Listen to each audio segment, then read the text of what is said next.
Hello and welcome to episode 111 of the Character Unlock podcast. I'm hosting, John, and with me are my good buddies Lee Hello. and Brooker. Hello. I don't know How why are I we, did that. gents? I'm glad you did. I just thought he was trying to inject some sort of liveliness into it following John's opening statement that felt a bit flat, if I'm honest, John. It did I feel put too very much much. effort in at the start of the last one I hosted, so I thought I'm going to turn it back Yeah, this you did time. actually, yeah. This one felt very much like Boris Johnson telling us just how bad it is. Yeah. Politics is a new game for you, John. That's where you should go. Really? I don't want to. I mean, I'm already enough of a cunt. I don't want to be a politician at the same time. Yeah, that's true. So, it's been a couple of weeks since we last spoke. Are we all good? Good. We all happy chaps? Yeah, man. Yeah, as good as I can be. Happy as a pig. Not quite a pig and shit, but just happy as a pig. It's just Nice and same shit, different day. good. That's what I like to hear. Nothing too positive, nothing too negative. Some of that good middle ground stuff. My life is very whelming at the moment. Like I said, that's what we're paying you to be like. And we're paying you in friendship. I accept payment in friendship. Good, because that's about all we're getting, lads. Right, let's just fucking get straight into it. News, because there is actually news for us and stuff that Brooker likes, stuff that we collectively don't like, and just in general stuff. I Hell guess yeah. is the way to put Yeah. it. Pause for the jingle.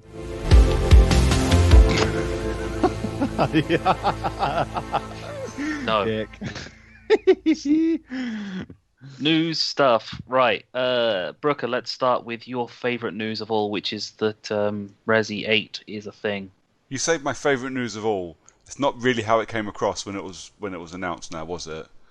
I was fucking annoyed for no other reason than they fucked with my gaming schedule because Resi 8 is going to be released on the 7th of May. So Yeah. the same month as Deathloop. And it's not so much my schedule, it's the fact that I've already laid out 75 quid for Deathloop and now I have to lay out another 50 for Resi 8. Woohoo. Just 50? Yeah, I got it for 50 quid. I'm quite happy with that. Nice. Nice. PS5 Well, assuming version that as well. they take payment when it comes out, as opposed to now, it's probably not so bad. Yeah, Although, the if logistics there's a of way it, of paying... the logistics Yeah. of it aren't too bad because it will be they'll take payment when they post it, so it's fine. Well, I've already paid for Deathloop because I bought it digital. But yeah, Nice. there was a showcase last week, and there was a lot of Resi news. They talked about the animated movie that's coming out, and a couple of other things. Obviously, it's the 25th anniversary of Resident Evil, like as a whole, next month, which is kind of cool. There's a crossover event with the Division 2, so you can unlock some costumes. I saw that. Almost made me want to put Division 2 in. Almost. No, it didn't. No, it didn't. Not at all. Not even close. But the 2 or 3 big bits of news that came out of it. So the first bit was obviously we got a release date for Resident Evil 8, which is the 7th of May. We got some gameplay for it, and a few details of the game. So it's a lot of people knew this already or had figured this out, but it's from the original trailer, the reveal stuff. It's heavily inspired by Resi 4, with a nice snowy village and going up into a castle. It's heavily Resi 4 inspired. Sticking with first person, Ethan, the new character from the new protagonist from Resi 7, you're back playing as him. Pretty with cool. what looks like appearances from the man that turned up at the end of 7. For those that don't know, I'm going to spoil it. It was 3 years ago. Chris Redfield appeared at the end of Resi 7. No, he didn't. You Oh son my of a God, I bitch. can't Well- believe you've just ruined that for me. Damn straight I have. Oh, fuck, I was totally going to play 7. No, I don't no, remember you what the weren't. subtitle for 7 was. It was Wait, which one's Biohazard. 7? Ah. Was that the one that I played 10 minutes of and thought, no? It's the one Yeah, and it only had a, time I sat there going, go on, Oh. go on, do your achievement thing. Go on, see how far you can get. Go on. And you Yeah, got I 3 did minutes that. in and went, no, I'm out. Yeah, no. it was the reward game. And I Yeah. didn't even bother sticking it Yeah. on because I knew I wasn't going to fucking do it. That was... No, It's- sorry. It I'll be is- honest, I think you actually got a bit further than I did when I played it the first time. It is a very uh, fucking scary game. I Like- got to the top of the stairs. Yeah, you got further than I did because I didn't even go up the stairs. I don't think. I'm pretty sure I got the first opportunity of seeing the whatever the fucking dude was walk past the door frame and was like, I'm out. Oh, I This is think too it is. much. You know, I think it is about Resi games that gets me still, even to this day. I mean, I don't want to sort of water down what PTSD officially, but I'm going to use the term because it's, but it's the opening of doors where the screen goes black and the door opens slowly or it creaks or that. It just, I don't know, it's something about that just fucking gives me the creeps. Well, it's, And it it- just not only that, if- but it's a staple of the series now. So it's still there in Resi 7. And obviously, like in the original Resis, they were there as a loading screen. So Yeah. the rest of the game could load behind it as the door was opening. You don't need that anymore, but it's still there. Yeah. It's just creepy as shit. That's what got me. It's the opening the 2 doors and that happening. I was like, oh, fuck this.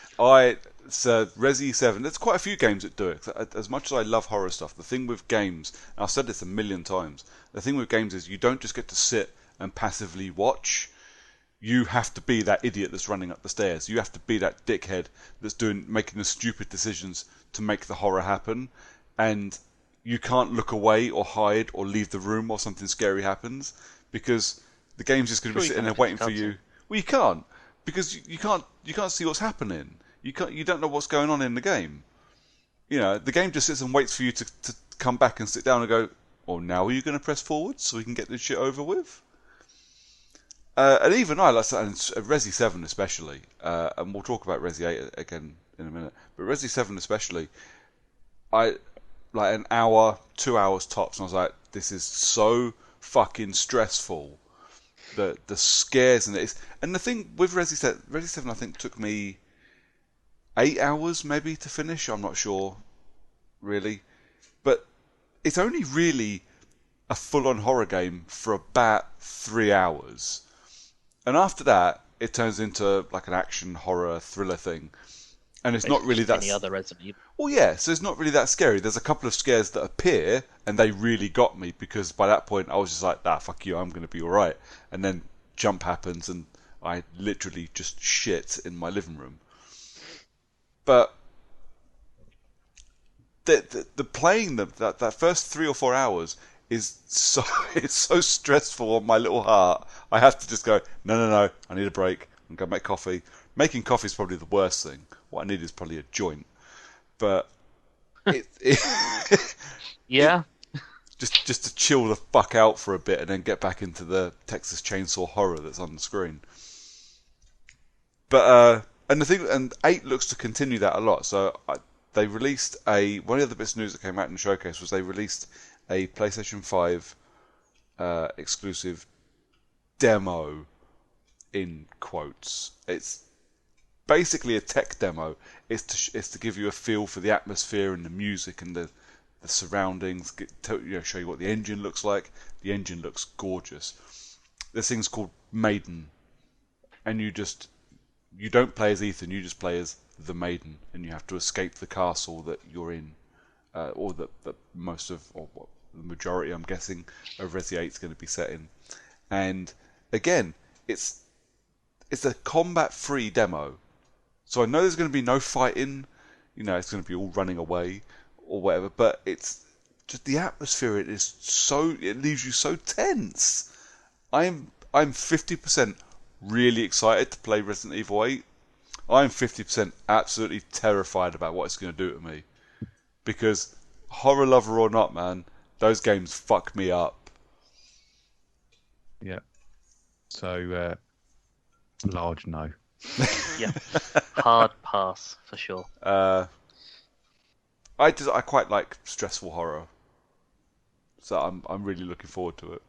I'm not looking forward to the stupid fucking PvP multiplayer thing that they announced at the same time, and the fact that they just kept calling it RE-verse instead of Reverse, which is how it reads. RE-verse, so you play, but it looks like a hero shooter because you just got all the favourite characters from Resident Evil fighting it out amongst each other. Wait, so the game's first person, right? Yes. And then I'm assuming that there's the competitive RE-verse is multiplayer. going to be third person. Okay, so it's a game within a game. Well, Why not just release RE-verse as its own standalone? well, Because you probably won't get any sales out of No, it. it To be won't. fair, a bit like when they released whatever the fucking game it was. Resistance. Don't really. Yep, that one, and also like all of the other Resident Evil non-canon Resident Evils. Well, I would guess if Resistance landed a bit better when it came out with Resi 3 Remake last year, I'm guessing they would have tried to sell you Reverse, or at least made it free to play with like paid for skins. Just pay to unlock Chris Redfield. Yeah. Play to unlock Chris Redfield in Star's outfit. As it is a free to play game, but only free if you buy Village. So not really free. So it's tacked on multiplayer, just they've talked around the tacked on bit. Yeah, it's a free add-on. Yeah. For me, I don't really care. I don't think I'll ever touch it unless I happen to end up playing it with Paddy or something. So I think the plan at the moment is hopefully when me, him, and a couple of others have all played it, we're going to kind of get together and have a bit of a chat about it, which would be fun. But I think unless I end up in something like that with a bunch of people I know and like and want to play with, I don't think RE-verse will ever be used on my PlayStation. Much like Resistance isn't, because I played it at the Expo. Yeah, the Expo thing we went to. It was fun, but I've got no interest in starting it really, and as long as I don't start it, it doesn't end up on my achievements list, because it's got a separate achievements list to Resi 3, which I've 100%ed, so let's keep the rest of it away. Understandable. But yeah, that was it. I mean, adding on a multiplayer element, it's going to be one of two ways. One is that it's going to be atrocious, and the only people playing it will be the people who are only interested in playing that game.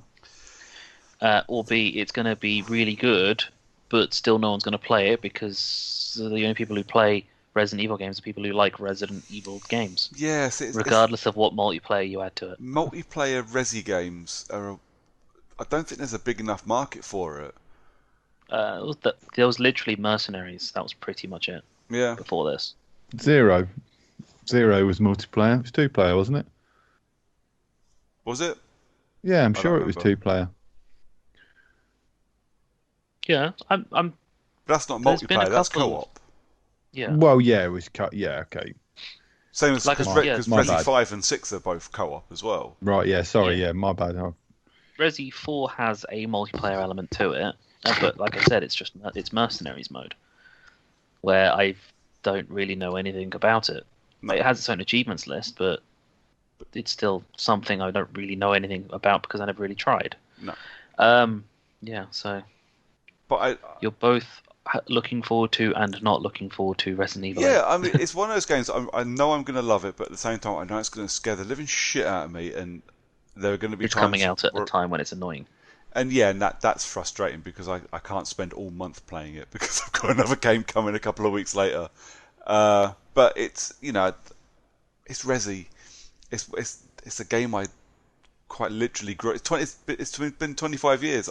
I must have been playing this game for 25 years, give or take. And I've played most of them, if not all. I can't not play it. I am looking forward to it. It looks shit scary, but it looks gorgeous. The Maiden demo looks amazing. And oh, you've not tried it?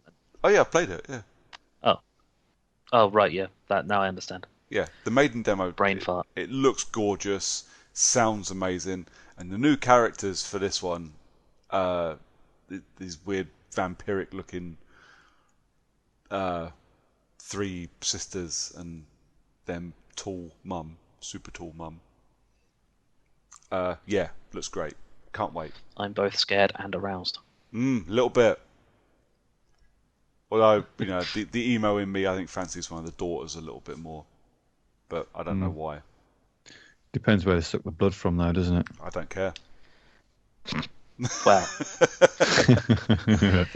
Beggars can't be choosers. That's a step to move on somewhere else. Lads, fucking Control again. Just Oh, my it word. can't stay. I don't even understand how they've actually managed to keep any fans at this point was now, after fucking- all it of the was- good fucking will they've developed. Oh, it is an absolute fucking shambles. It was bad enough when it went on to Game Pass. And the fact that it steals 2 fucking segments on your dashboard, despite the fact you've only got 1 installed. But what a fucking farce now. Oh, my word. I was telling somebody at work about this today. I was like, because there's a couple of people on my team that play games, so we just kind of been chatting. And I kind of, a bit like you did when you first played it, I kind of push Control on everyone that hasn't played it. So I'm like, you're going to fucking love this game. It's great. And yeah, so I told them the saga of my purchasing Control. I was like, oh, for fuck's sake. Yeah. I don't understand how we've got to this point with that particular game. All right. Well, Okay, keep an so eye on it, the- because I the think people are background- lobbying for refunds again now. So They fucking should. I'm tempted to go for a refund. The background being that this is a game that wasn't particularly well loved in the first place. However, word of mouth got out and people jumped on it because it was, well, and is probably one of the best games of the year it came out. And then after all that, they released DLCs and special editions and like DLC packs, so you can buy like all of it at once. And then they go and release an Ultimate Edition, which contains all of the content and the next gen upgrade. The next gen upgrade, which is still not here and probably won't be here before the end of this year. well, they said that the Ultimate Edition is the only way that you can get the next gen upgrade for the game. Yeah. So that was the original piss take as well, wasn't it? Because at this point, a lot of companies were going, no, free PS5 Free and upgrade. Series X upgrades, and they still are now. Resi 8 announced you buy it on PS4, you'll get a PS5 version for free. And this is a game that's coming out 6 months after the boxes have been released.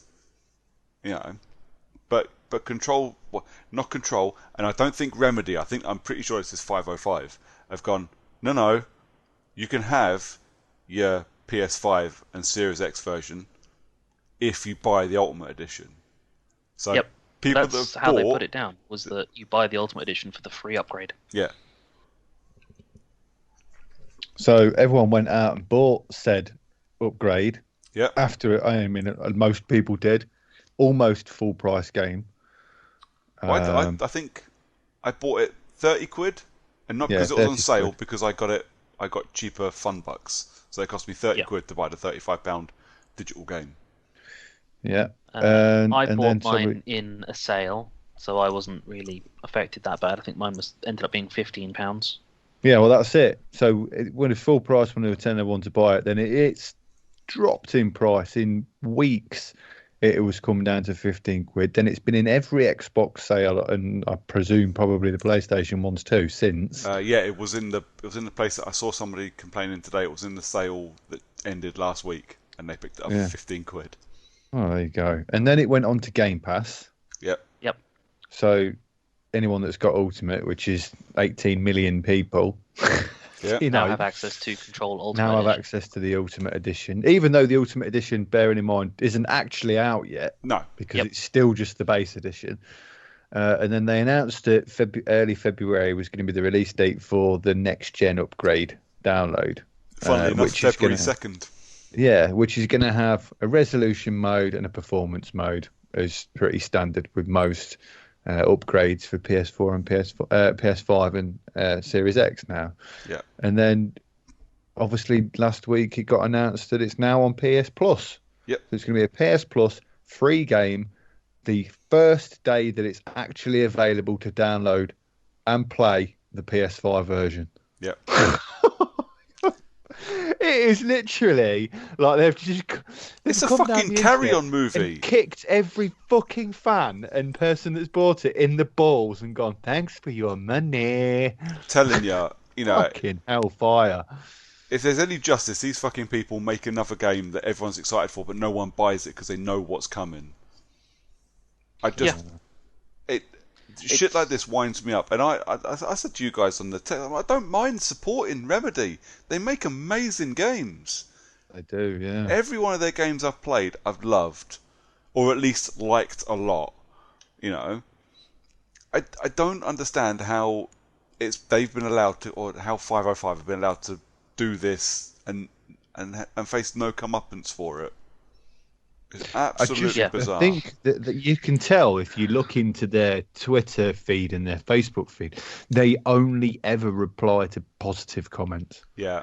It's literally like they just do not see any of the negative and they flat out ignore it. All the websites and stuff that I've read, they say, oh, we've reached out to Remedy and 505 and we've not had a response. Yeah. Basically, they're just easy ignoring PR everybody. For them is to just ignore, bury your head in the sand. There is no negative comments whatsoever. If someone says something nice, we'll reply back, and that's it. It's all this has done is that it's just fully like cemented the I am no longer going out and buying games if they don't have the full content day one. If it's I now need to then fucking wait because Cyberpunk was another big chunk for it.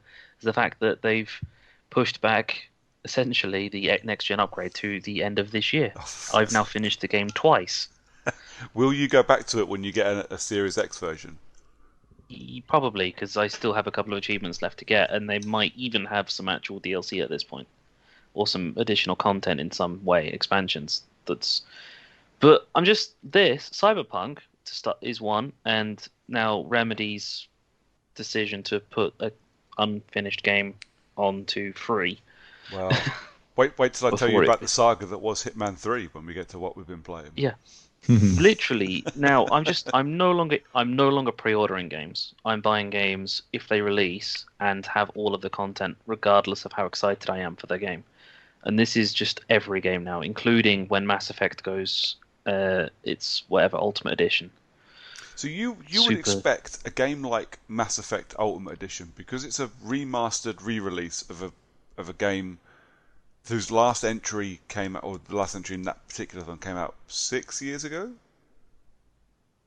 Was it 6 years? Yeah, it's yeah, about 6, because 2 was 11 years ago yesterday, I think. Hell. Yep.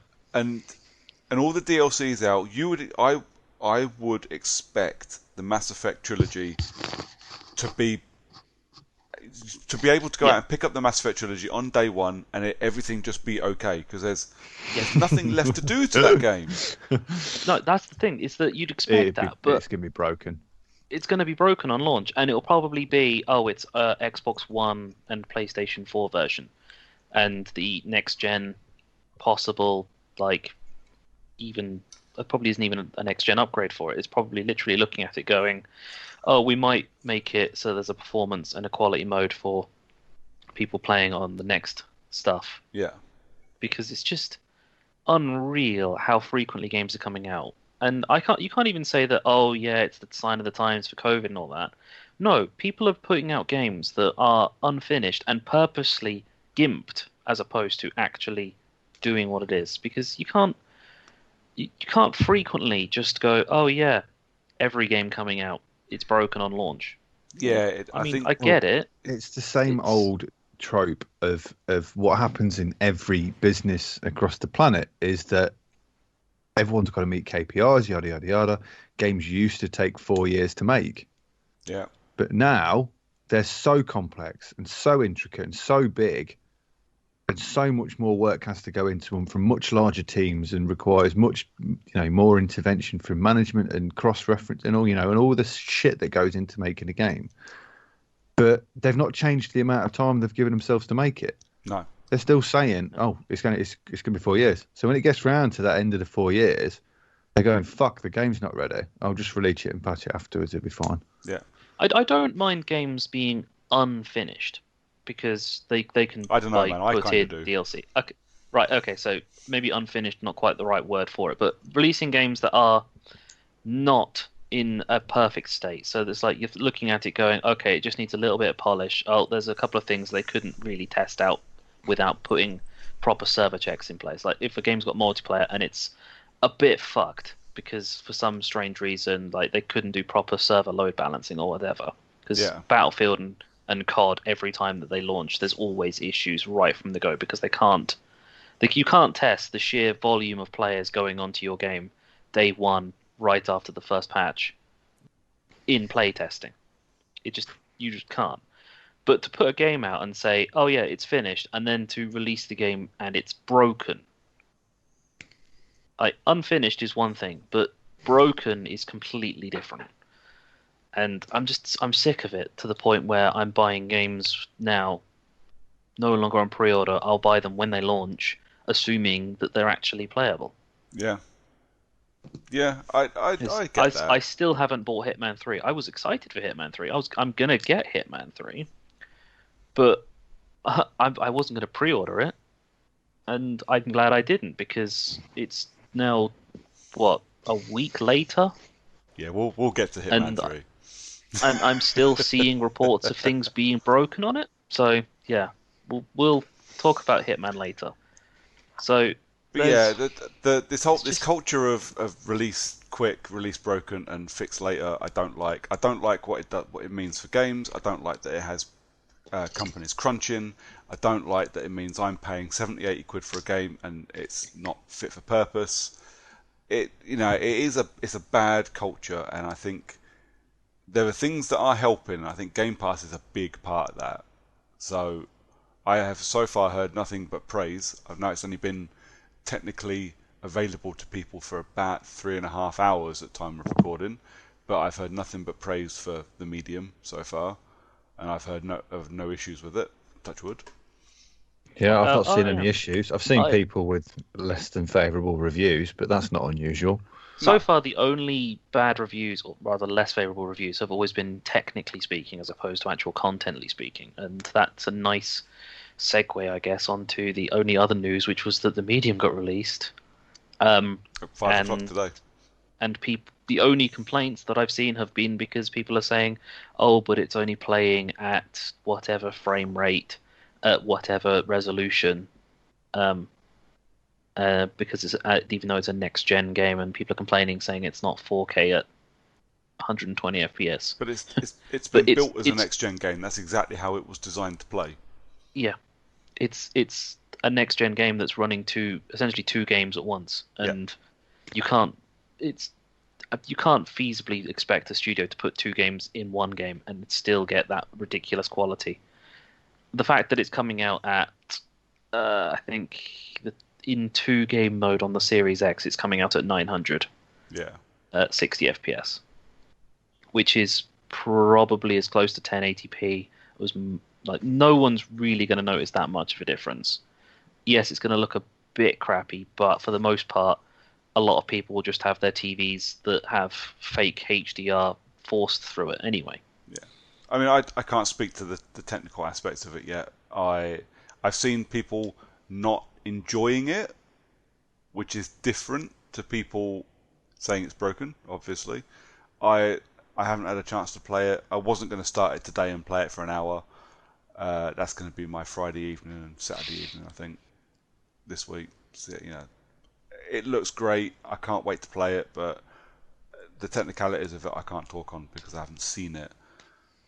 But what I haven't heard, which is a rarity at the moment, what I haven't heard of is people going, oh, I tried to play it and then it wouldn't start. And then when it started, I couldn't move my character. And then I fell through the floor. And then cars started running me over from absolutely nowhere. And people came in looking like they were in Minecraft. Yeah.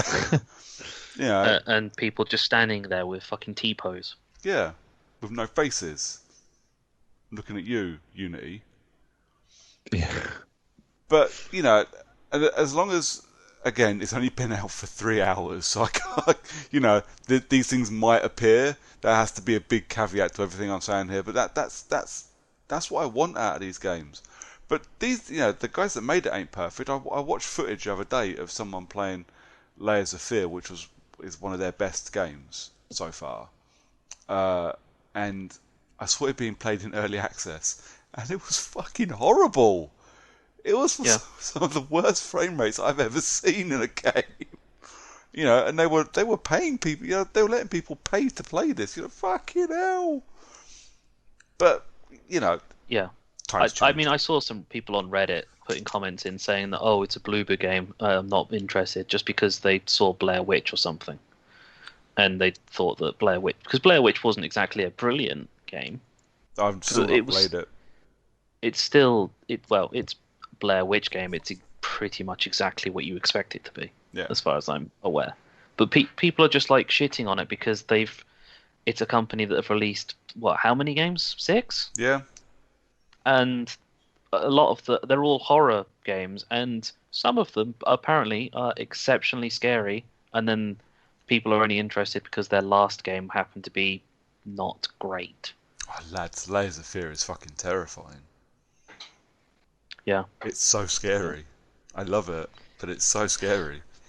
Yeah, but that's the problem with horror, is that if you make it too scary, you're only going to get the diehards, and if you don't make it scary enough, then the diehards won't be as interested. Yeah. But at the same time, you're going to open it up to more people playing it. But yeah, I think people aren't going to play a horror game just because it's less scary, but because they're not interested in playing horror games. Yeah, I think that's I mean, horror's tough. I've said this a dozen times on the podcast. Horror's tough, and what scares you doesn't scare me, and vice versa.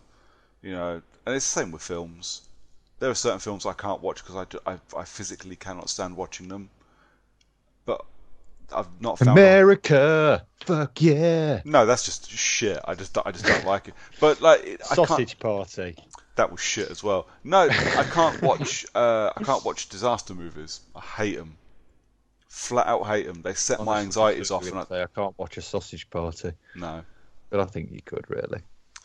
I don't. I watched disaster films, and they set all my anxieties off, and I genuinely feel really uncomfortable watching them, and I don't enjoy my experience with them. But for the most part, disaster movies you are entirely powerless. You can't.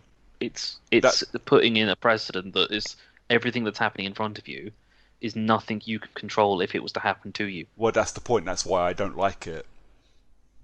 Whereas at least if you end up in some kind of horror situation where you've got a knife-wielding maniac, you can pull a fucking bat out and start chasing him away. Yeah. Because you're probably 3 times his size. It's an odds thing for me. I know it sounds really bizarre, but for me it's an odds thing. If I'm, if me and the family are in the Australian outback and someone starts coming after us crazed with a knife, there's a chance we would be all right. However, if there's a world-ending event, the chances are I'm not making it out the other side of that. Unless you're The Rock. Unless I'm The Rock. Or Gerard Butler. Yeah, Gerard. Which I could be. I just need a Scottish accent. Yeah. But, yeah. Anyways. But yeah, the thing with the Bloober stuff is people forget. I know that it's the old saying that you're only as good as your last whatever. But from what I understand, Blair Witch wasn't that bad. It just wasn't that great a game. But I think Bloober have got pedigree enough for me. I mean, for me to go to it anyway. The first time I saw the trailer for the Medium, we discussed it on here a couple of days later, and I was like, I'm fucking sold. Yeah, so I'm almost sold because most of the stuff that I've picked up said it's not actually that scary. Yeah. It can be quite tense, but it's more inquisitive than it is frightening, and that I can manage, I think. See, I've avoided reading like all the proper reviews, but I have caught some of the headlines because they got. I'm guessing the the people were allowed to put reviews out like 5 o'clock yesterday afternoon or something, because suddenly there Yeah, were there was a headlines few. Yeah, the everywhere. embargo must have lifted I think the yesterday. embargo lifted yesterday, and so, but everything said like that. A really good experience, not as horror as you think it's going to be. I was like, all right, it's only slightly disappointing, but I'll still play it anyway because it looks phenomenal. And to me, it still looks like a new Silent Hill game, so I'm all there for that. But I'll report back in the next episode because I hope to have played it by then. Me too, funnily Cool. enough. I hope Right. to have possibly finished Cyberpunk. Don't you mean you hope to have finished installing Cyberpunk? Oh, well, that's finished installing now. It's done. What a fucking farce that was today. Right, lads, let's go to what we've been Oh, we've playing. got one more bit of news, man. Do we? Yeah. what's this then? GameStop. Oh, yeah. The Fuck it. fucking game. So, But yeah, cut a this long is actually story something I mentioned short. to Brooker, to be fair, earlier. Yeah, well, cut a long story short, it's really funny. But basically, a load of people on Reddit made a load of really rich people lose a lot of money. So I looked into this after John, because John mentioned it to me today while we were chatting, and I looked at it. So it was a bunch of guys trying to short the stock. Yeah, they were hedge fund Yeah. managers. So they were hedging the stock. And And basically, Reddit didn't like that. no, so they just went and bought loads of stock and pushed the price up. So all those hedge fund managers lost loads of money. I think Essentially. one of them And- lost and about $3.2 billion. Yeah, well, the three guys who sit at the top of GameStop are all £22 billion richer or something today. Nice.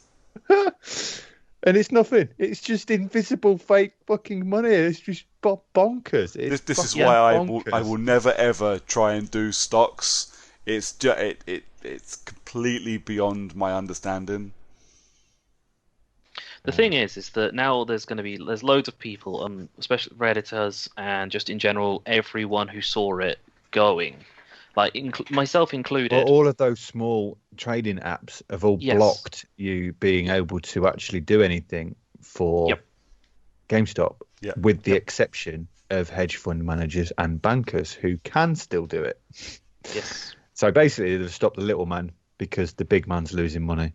So exactly. this was the big thing that I was reading afterwards, was everybody, all these hedge fund managers, all these Wall Street guys, all losing their shit because they got played. And they were like, well, it shouldn't be allowed to happen. Well, lads, you do this all the fucking time. You just got caught this time and got fucked for it.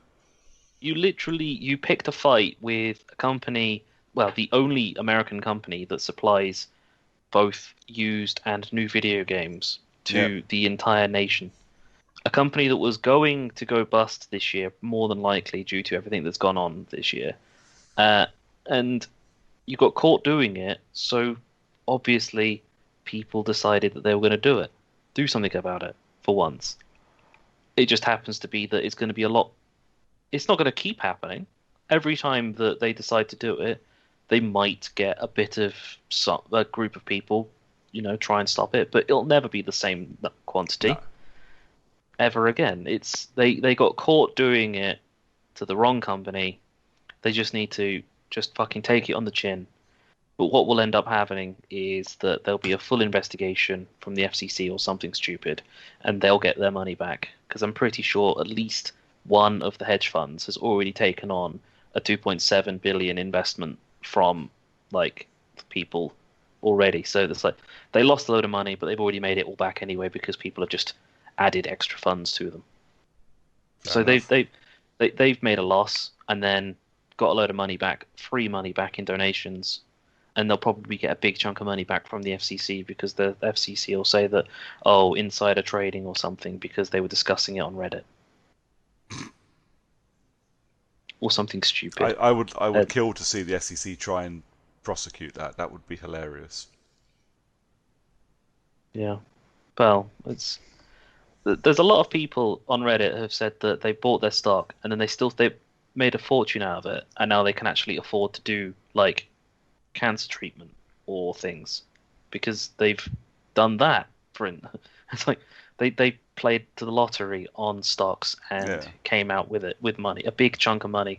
So now they can afford to keep living and get treatment in the country because they don't have medical insurance. So, power to them. and fuck hedge fund managers. Yes. 100%. Fuck that shit. Fucking invisible bullshit money. Get fucked. Oh, God, I hate that Spoken shit. like a man who wishes he was on Reddit one day. Oh, fuck. Yeah, just ridiculous. Yeah, I have half a stock of GameStop, and I can't fucking do anything with it because it's a micro stock. Therefore, my trading app won't let me do anything with it because that's what's happened. So I'm probably going to end up making almost no money on it because I can't get rid of it until I'm guessing they'll probably unblock it once its trade price drops down a fuck ton. Mhm. So, yeah. Fuck's sake.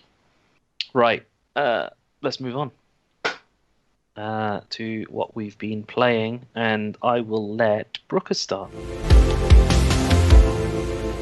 Really want me to start? I want you to start. Alright, so where shall I begin? Well, I've only played a couple of things. So after we talked 2 weeks ago, and Lee had played Full Throttle, which came out of absolutely nowhere. I was planning to give you guys Full Throttle to play in March when it's my turn to choose the game to play. Mainly because I saw it on Game Pass and I kind of went, oh, that's there. I need a reason to play that at some point. Maybe I'll give it to the guys in March. And of course, can't do that now, so I just played Full Throttle. It was fun. I liked Full Throttle, but I liked it back in the day as well. Silly fun, and I think I 100%ed it in 3 hours. You know, Oh yeah, it's pretty quick. very, very little. I enjoyed it. It was very good. little effort, and I think I was kind of talking to you guys while I was doing it. I was like, well, actually, I think I got all of the trophies or the achievements, bar 1 or 2 technically, I suppose, without even trying. So I was okay with all of that. Yeah, fun game. Good stuff. I finished my platinum run through for God of War 2018 and then played through the whole story again. So basically I took my game save, I cleaned up, and then I done New Game Plus and just played through the story again. Did you play it on resolution or performance, or did you delete the patch? I did not delete the patch because I played it from a digital install. I just kind of... I looked at it and I went, do I want to uninstall it and install it from the disk? Like, yeah. But then I have to take my PlayStation offline and stop it from trying to install at all times. Because my PlayStation will check and patch games while I'm asleep. So, no, I can't be arsed. It's, it's... Plus, some of the updates that they put out were for good stuff as well. Well, yeah, so there was no photo mode in version 1.0. No. And I was dicking around with the photo mode a little bit.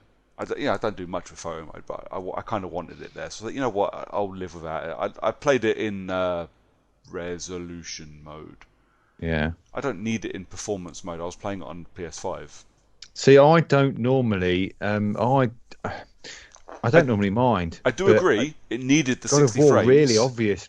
Felt so much better in 60. Like most games, wouldn't even faze me. But that, I don't know, something about that just felt so much better. It's the first fight. Cause I know John still hasn't played it, and he really should. It's unlikely I'm ever going to get a chance to play it. Remember, no fuck off. PlayStation. Yes, you are going to play it. You are going to buy a PlayStation. Stop being a pillow. But this is why I don't want to spoil it, because there are... Okay, even if I do end up buying a PlayStation, so when I do end up buying a PlayStation, what are the chances I'm going to play a game from the PlayStation 4 when there's going to be another God of War coming out, but after? Because you'll want to play this before you play the new one, because the story will absolutely follow on. We'll have a sleepover at some point, John, and we can play it together. Yeah. Okay. But the first fight against the stranger, because that fucker is fast. Oh yeah. And you can feel how sluggish your combat is when you're not in 60 frames.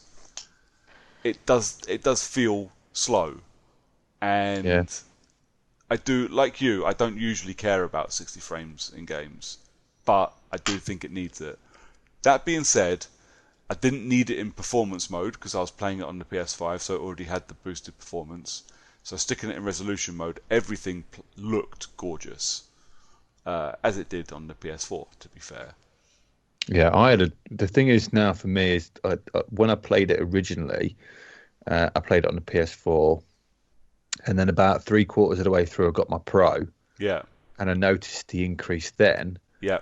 But since then, I've now got the 5, and I've got a Super Ultra HD TV instead of just a HD. So I can really see the difference in the two now. Yeah. So I'm really just hoping they release the uncapped frame rate resolution mode. Be nice. When I played it originally, I already had my Pro, so I didn't see the jump from the 4 to the Pro. Yeah, that was a pretty big leap, to be fair. Oh yeah, I imagine it was, because pretty much everything that you went from the 4 to the Pro was a big leap. I can't imagine playing some of the stuff I played towards the end of last gen on a base PS4. Like The Last of Us 2 would have been not that much fun on a base, but you know, I didn't, so I'm not bothered. But I did finish the game. I finished it in like 3 sittings or something. I did bash through it quite quick, like just doing the story, because I'd already done everything else, and I just ran through the story and done all the good stuff, and really enjoyed it. I did forget how much fun it was, and how good the story is, and how much I want to punch Atreus in the face sometimes. Because at that kind of point, about 2/3 of the way through, or about halfway through, where like all the story bits start to reveal, and he turns into a right little cunt, and I want to punch him in the mouth. But it is an excellent story, much like the original God of War games. You know, they're set in a really fun time, in a fun mythology for me. I really enjoy Greek and I really enjoy Norse mythology, and yeah, the stories that I know that have been embedded in this game that aren't that common, I suppose, are really fun. Looking forward to Ragnarok, assuming that's what it's called. Hopefully this year. I'm still not convinced. As much as I've played through Horizon and God of War now in preparation for their new entries this year, I'm not convinced we'll see either of them yet. Till I see a release date, I won't be convinced. Even then. Not with the amount of different games that are being put back. I wouldn't expect it to. Yeah, I mean, I know there's an issue. There's going to be issues with people not having their office computers and having to work from home. I think more than anything, it must be affecting like playtesting and QA, because you can't have gaggles of people in a room playing at the same time. Well, not just that, but you also can't have like closed QA stuff either. No. Nope. You'd have to be sending this code out to people, and then hoping that they don't end up like having people know what they're doing. Yeah. Yeah. Well. Or putting the code out essentially online almost. Yeah. Or you're then posting people fucking USB sticks full of fucking games. Yeah. For the dev kits at home. But yeah, we'll see. Hopefully it comes out this year. If not, there's so much coming this year that is confirmed for this year so far anyway. We'll see. But my big one, obviously, because it's January and I've been crying about it for 6 months, Hitman 3 came out on Wednesday. Yay! And boys, the fucking saga for Hitman 3 is one for the ages. Absolutely fucking mental. You took time off work for this. I did take time off work for this. I was furious as well. So I booked off all of last week and a couple of days this week to play, knowing that it came out on Wednesday. Friday,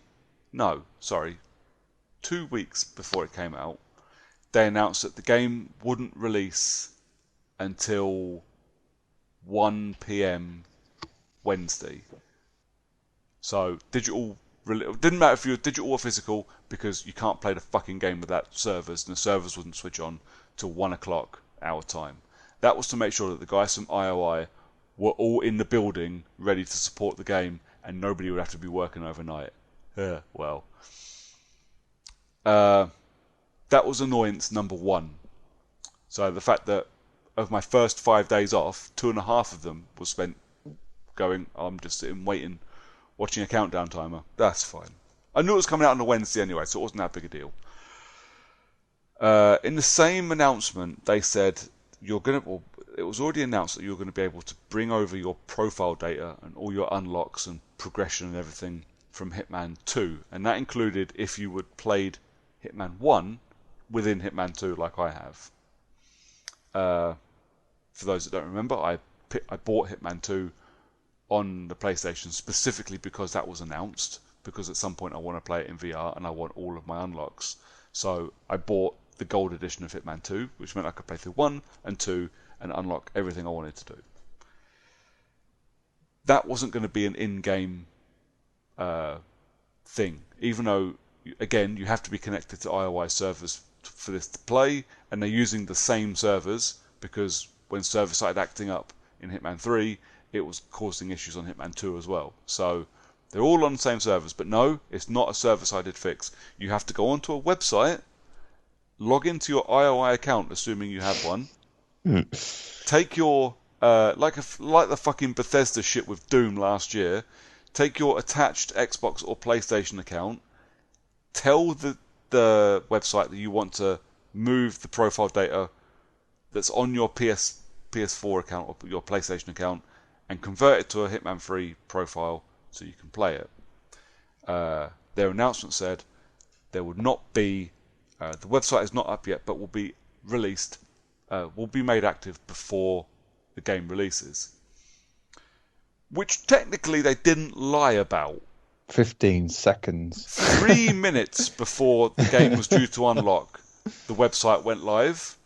And as you can imagine, it was a complete fucking shit show as every Hitman player tried to convert their profile data from their previous game to their new one. And this isn't even talking about the shit that PC players have had to deal with because this game's gone Epic Store exclusive for a year. That's pissed a lot of people off. So the problem was I couldn't just pick up Hitman 3 and play, because if you get progression in Hitman 3 and then move your profile over, it will wipe all your Hitman 3 progression. So I didn't want to start, have my shit wiped and have to start again. So I waited. And I waited, and I wasted my entire fucking Wednesday trying to move my profile from my PlayStation to my PlayStation. Great. So finally, about 10 o'clock Friday, both my profiles for my PlayStation and my Xbox appear to go over, but come up as failed. So I just have to leave them in a queue, and IOI will deal with them. So Thursday morning now, I'm walking the dog, 5:30 in the morning, and I check the website, and all my profile data has gone over. I boot up Hitman. All my trophies ping from my previous progression. Then I get disconnected from the server. Nice. And this becomes a running theme for the next 4 days. Everything you do, server craps out. Now the problem is, if you're playing Battlefield, and you're not playing Battlefield online, you're not playing multiplayer, but you're playing the game, you're connected to EA servers because that's just what you do. Every game is connected to servers. If you go offline, you can still play your game. Because of course you can. Because your internet might go out, or EA servers might be down. Even EA know that shouldn't affect your single player campaign. But not fucking Hitman. When the servers go down, it boots you out of your game. Doesn't matter where you are in it, it will boot you back to the main screen if you decide to go offline. Because you have a choice. You can retry the connection or go offline.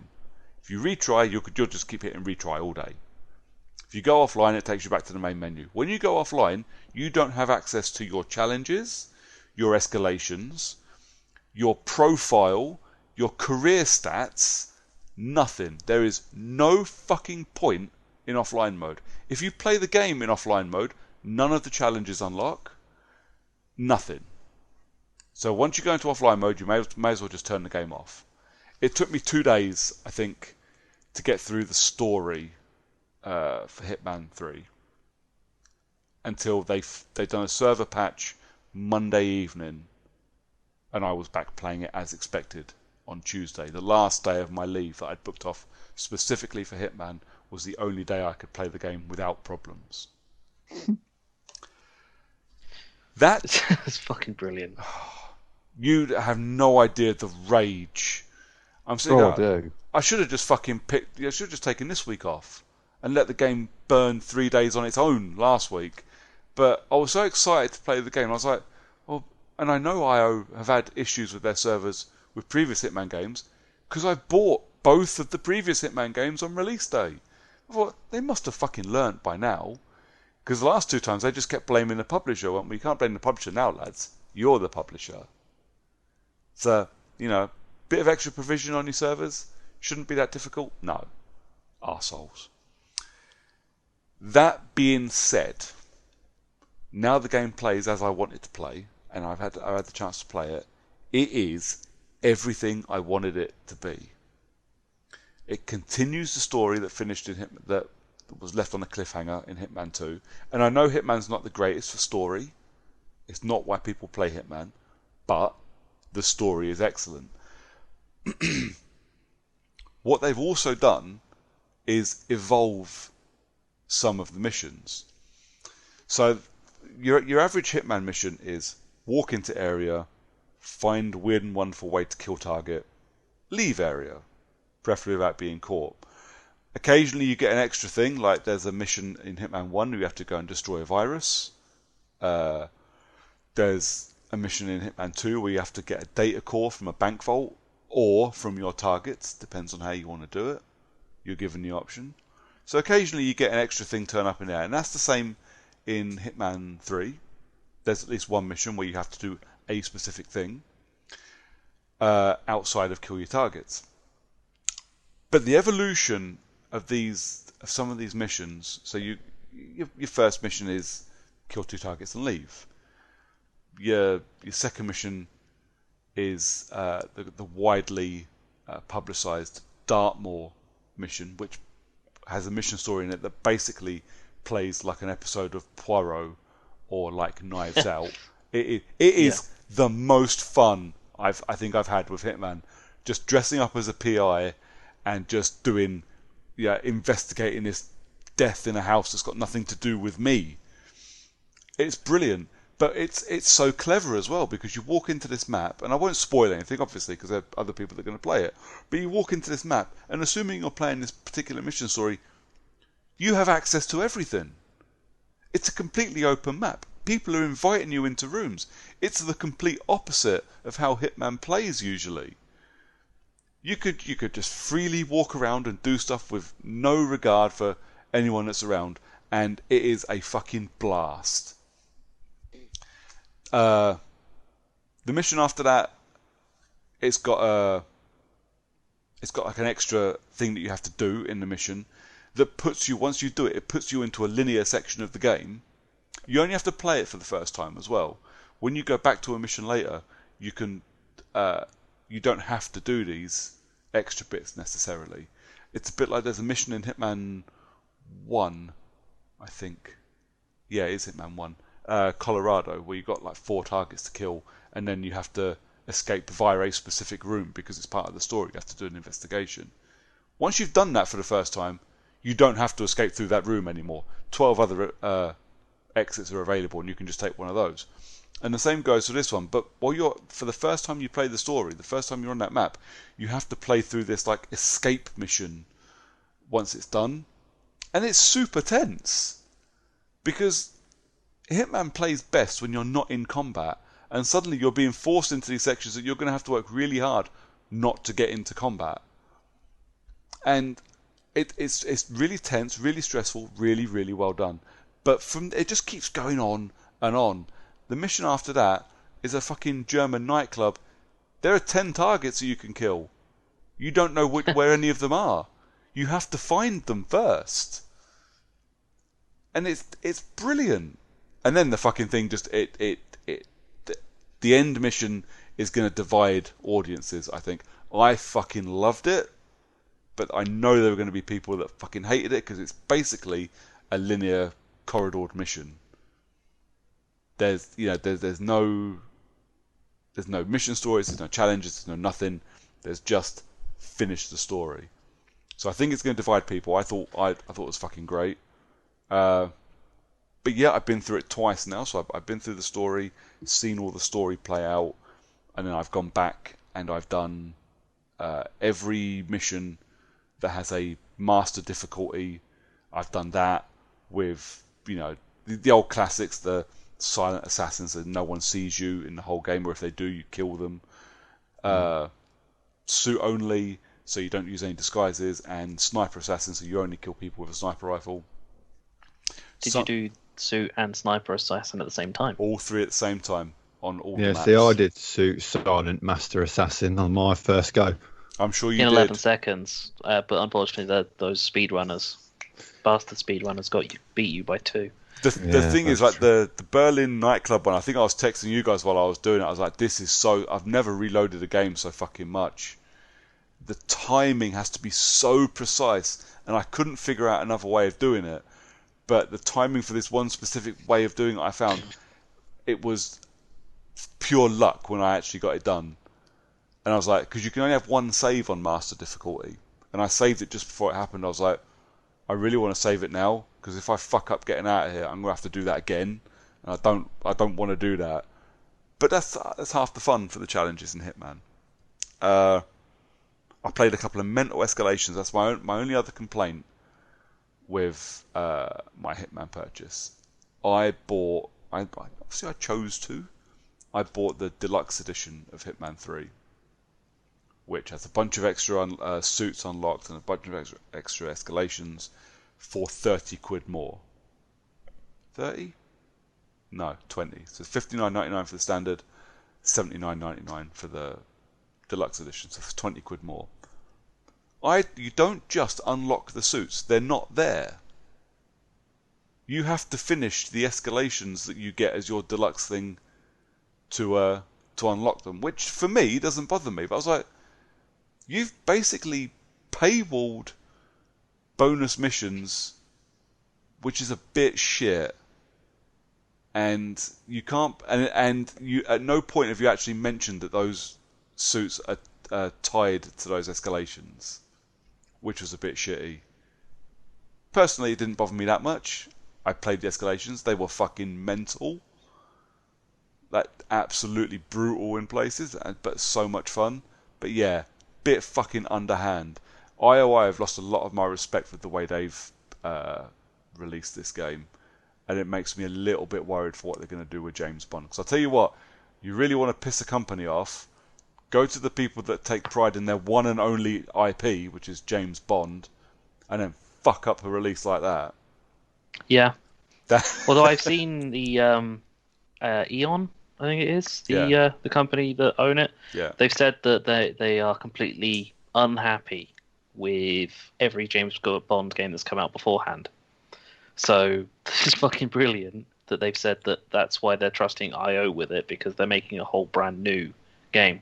Yeah, I mean, the thing with is, no previous James Bond actors involved whatsoever. the James Bond brand and the James Bond style would fit perfectly into what Hitman is. It would work really, really well. But if they shit the bed like they did with their release for Hitman 1, 2, and 3, that will be the only James Bond game they make. Definitely. But yeah, that's my what I've been playing, my rant and everything. But you know what? I was so excited for Hitman 3. Maybe I needed to temper my expectations a little bit. But you know, I said this to you guys before Christmas. It's been a shit time for everybody. I'm having a bit of a shit time, and knowing that I was getting to play Hitman 3 was keeping me going, and I was ready to pick up my TV and launch it out the fucking window when I couldn't connect to the goddamn game.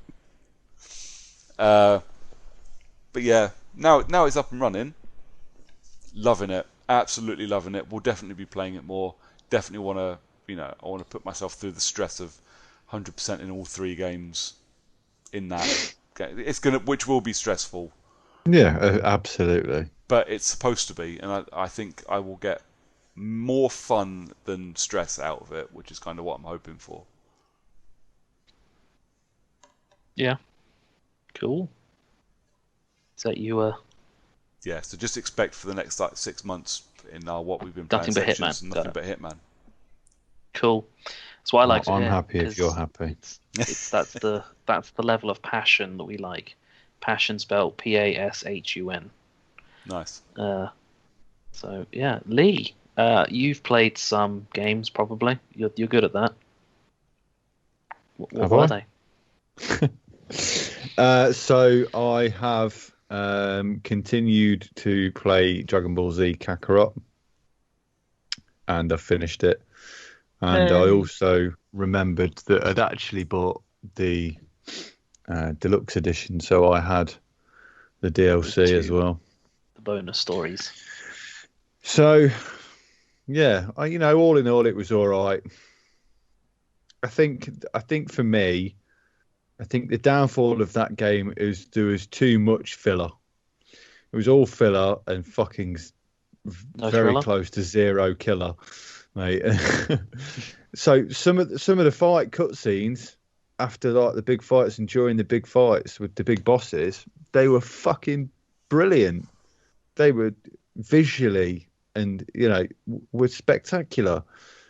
But unlike anime, it was over in seconds. It was basically my sex life, and it was awful. But then you'd have to spend what felt like a month just walking around, talking to people, and doing fetch quests before you got back to the next big moment. And I like it, and I like the fan service in it, and I like that they dragged a load of the characters back from the original Dragon Ball and so on and so forth. I like all of that stuff, and I appreciate what they did, but I just think they should have fleshed out the big scenes a bit more, because although the bits that were good, most of it just fell flat, and frankly, the combat was just fucking boring after half the game. Until you got like close to end game, you didn't even get anything decent. The DLC introduced some new stuff and new combos and new ways to attack, which actually kind of made it better. But by that point, you'd got nothing left to do in the game. You'd finished it all. It was kind of weird because obviously you're supposed to feel underpowered compared to the end of the game. When you first start playing it, because you are, by comparison, underpowered. But you should still feel powerful because you're going up against the enemies that are, well, also hilariously underpowered compared to. Yeah, well, it wasn't that. It was just that the combat was disjointed. It was BB, BB, BB, BB, BB, BB, BB, and then you would stop at the end of the combo, and then you would press a different set of buttons to do a finisher, rather than going BB, A, BB for one combo, and so on and so forth. Like most games that have combo sets in, you change the combo, you have a light and a heavy punch or something like that. But it wasn't. Everything was B or X to throw a fireball, which no one ever uses because it's garbage and never hits anything. Yeah, key blasts. Yeah. No, we call them fireballs here, buddy. Okay, sorry. Fireballs of key. Whatever. I kind of feel sorry for anyone that paid for the DLC directly. The first DLC was just dismal, and all the first DLC really was just a way for you to increase your character's level to astronomical. So I finished the main game at level 60, 70, somewhere around there. Within about an hour and a half, I was level 250 on this first DLC. That's literally all it was there for. But it didn't. Obviously, it increased your power fucking stupidly, but it didn't really make a hell of a lot of difference because the new bosses that you were fighting with that level, and then when you went back to roaming around the map, all the enemies on the level were that level because they scale. So it didn't really felt kind of fucking pointless, to be quite honest. The second DLC was much better. That introduced battles as a new fighting type. They were still exactly the same But whereas you would only have, I mean, what was the most you had in the main game? 3 or 4 or 5 enemies tops. You can have over 500 in this new mode. They only come at you about I think I only seen about 10 at most on the screen at any one time. I think I killed 10 with one big bang attack once. But then you can do your Z move, where you link all of the characters that you've got in your party all linked together to do a finisher, essentially. And you could kill 70 or 80 people with one of them. So that was pretty cool. So I like that they introduced that. And they introduced, obviously, Frieza, because it was Resurrection F. And you could fight him over and over and over and over and over again. But the stipulation was, because you were fighting him over and over and over again, he would get stronger because he is training with you. So he gets stronger. And that I like too. It means that you can keep fighting a boss that gets harder and harder. But then you got better and better as well as to compensate. So it didn't really make a hell of a lot of difference either way. And that was about it, really. So all in all, it was mediocre. Yeah. With flashes of greatness. Even for an anime fan. They have announced today or spoken about or talked about today another DLC incoming. I presume it's going to be Super. I don't know. You'll probably know more than me. I know less about that stuff than anywhere else. So, yeah, I mean, it looks like they might release something else. Then I needed a quick palate cleanse. So I finished the South Park second DLC, which is Lake Titicaca. Just more of the same, more crass jokes. Not quite as crass as the first game, but this one was kind of funny.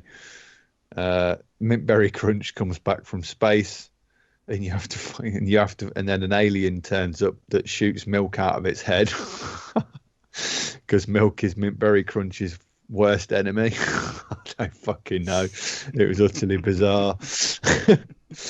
And Lake Titicaca is the camp for disabled kids. So all the kids there are disabled, which is just super tongue-in-cheek at the best of times anyway, but typical South Park fashion. But that was quite funny. So I finished that. Again, glad I didn't pay for it in full price. Picked it up dirt cheap. I find a lot of DLCs now, actually, come to think of it, seem to be lacking. But I don't know whether that's because I've grown accustomed to having some games release absolutely brilliant DLCs for the same price, or whether it's just that I expect more now. I don't know. I can't remember. It's hard to put my finger on what exactly is, because it wasn't an awful DLC. I just wanted more, something with a bit more bite. I find I want more dependent on how much I've spent. Like if you charge me 25 quid for a couple of DLCs, and actually it just turns out to be like 2 missions and a skin. Oh no, fuck you, absolutely not.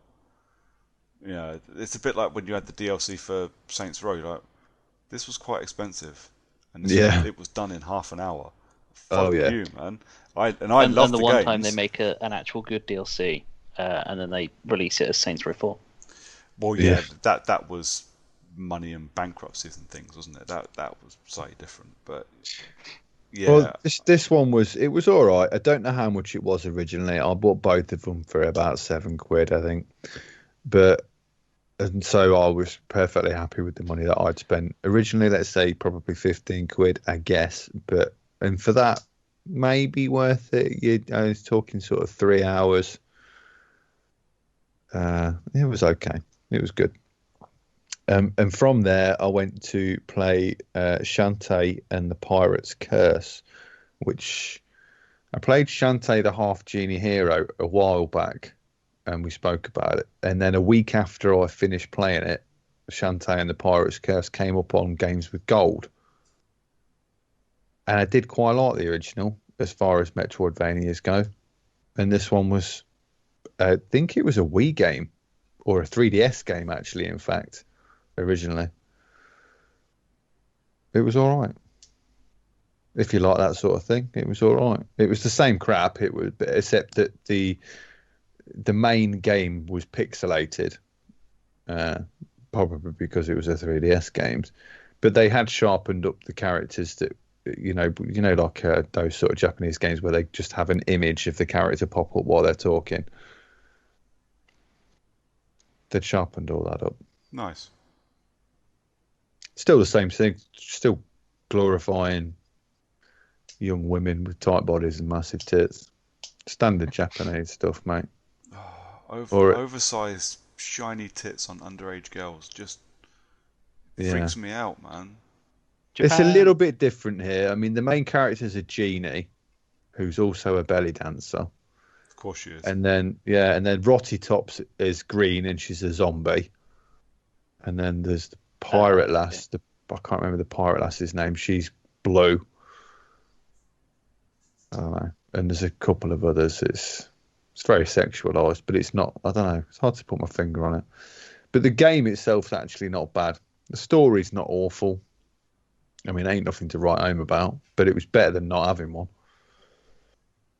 So that's that. And then what else? I finished Firewatch, which I loved. Did you see what I mean about the the atmosphere and the caves and shit? You constantly think some shit's going to go wrong, and the worst thing you see on that is a dead body. Yeah, it's so. I thought the way it played with the atmosphere actually was really, really good. Actually, do you know what? Do you know what made that atmosphere? Now you remember, if anyone's listening and you really don't want spoilers for this, it's 4 years old, man, and it'll take you 15 minutes to finish it. Go play it and come back. Right at the start, you see that guy and he's staring at you over the cliff, and the music changes. Yeah. And you get the guy that you're playing, he gets the creeps, he thinks he's being followed, and then for the rest of the game, and then there's a bit later on, obviously he gets twatted on the head from behind. So you constantly sort of feel like you should be on edge, but you don't need to be. Yeah. And it all works out great. And the story-wise, I thought it was brilliant. And it was really, really, really good. Especially how it wrapped up. I thought it was very clever. Yeah, I really enjoyed it. It's one of the first walking simulators I played when I got into my spat of them a couple of years ago. I really, really enjoyed that one. Yeah, me too. And then the last one I played was Gone Home. Oh, I thought it was boring. Really? Really thought it was really boring. Oh, no. That's a I real think shame. Gone Home, the one that's got something about ducks with it. Something about ducks in Gone Home. I can't remember what it was. The Christmas duck. Yeah. I don't know. My first playthrough was about 45 minutes, where I just rolled through the game. Oh, did you play it more than... Oh, you were chasing achievements, weren't you? Well, no, I played it once, and then I chased achievers. Yeah, but I mean, I remember looking at the achievement list for it, going, I could probably 100% that without much effort. And I was like, actually, I don't want to play it again. I loved it. But I was like, I don't need to experience this again, trying to make things pop. I'll just play, and I'm happy only unlocking the 3 achievements or whatever that I unlocked for it. Yeah, see, I wanted the achievements because I knew it was an easy one, but at the same time, you didn't listen to any. I mean, I don't think I listened to any of the talking or conversations in any of the other playthroughs, and I think it took me an hour after I finished it to finish it all. Nice. So that's a shame. Like I said, I really enjoyed it. I thought the story was a lot of fun, and again, another one with that creeping atmosphere. Like, is something going to happen? Is something not going to happen? You just got me around a creepy house with weird fucking secret passageways and shit just to try and fuck with me. Yeah. See, I think I just thought this was it kind of gave me the same vibe as, what's that game that you guys like playing? the episodic one with the two teenage girls. Life is Strange. It gave me that sort of vibe. Okay. It felt like a kind of teenage girl coming of age story, I guess. Yeah. Okay. I think it might have been more creepy if I hadn't come off the back of Suicide of Rachel Foster a week ago. Probably, yeah. It probably would have felt more creepy. But after playing that, this was just basically like a walking sim. Well, I mean, that's exactly what it is. Well, yeah, but like just basically you're walking. Yeah. That's it. There's just no tension. But not to say that I didn't enjoy it, because I did. And for a 45-minute game, which I think the longest playthroughs, you're looking at an hour and a half. Yeah. You know, it was certainly well done and well written and well voiced. But yeah, it didn't connect with me so much. That's a shame. I did manage to finish it in less than a minute though, on one of my playthroughs. Yeah, I knew that it can be done in less than a minute. I remember looking at all the achievements. I was like, oh, I can't be bothered. I feel like I'd ruin the experience I just had if I start doing things like that, so I don't bother anymore.